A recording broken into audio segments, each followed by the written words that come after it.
पुरस्कार नमूने गुम थियल शहजाद मंगलो जी आज़ादी लाइ कराची प्रेस क्लब आॾो एहतिजाज कयो वियो।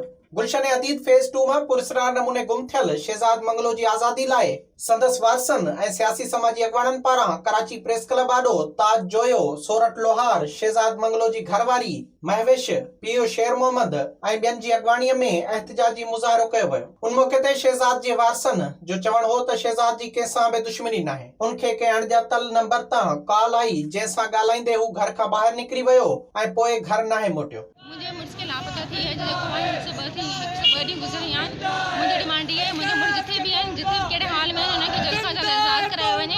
मुझे कैडेट कॉलेज जा पढ़े लिखे शागिर्द रही चुका हिकड़ो शागिर्द होना शागिर्द उन्हें कहीं भी तंजीम सा खूब वास्तो है। मुझे शादी के 3 साल थी आन मैं 5 गवर्नमेंट आया मां जी सिर्फ अपील ही है चीफ जस्टिस सा जी रेंजर सा मुराद अली शाह सा मां यही अपील करी मुझे भा के जल्द सा आज़ाद कयो। मुराद अली शाह के अपील थी कयां त बराए महिरबानी करे असांजा 3 महीना थी विया आहिनि। उनजे वालिद जी बि तबियत सही न आहे। उनजी वालिदा पाण गवर्नमेंट मुलाज़िम आहे। उनजी घरवारी सॼी असांजी पढ़ी लिखी फैमिली आहे। ख़बर न आहे अलाए केरु खणी वियो आहे बसि घर में राति जो मानी खाई निकिरियो आहे। असांजी अपील आहे बसि ॿियो कुझु ई न आहे। असांजो शहजाद मंगलो आज़ादु कयो वञे। शहजाद जे वारसनि आईजी सिंध ऐं ॿियनि वसवारनि खां मुतालबो कयो त शहजाद जी ॻोल्हा में मदद करे इंसाफ़ फराहम कयो वञे। विज़िट कयो अवामी आवाज़ मीडिया ग्रुप जी वेबसाइट awamiawaz.pk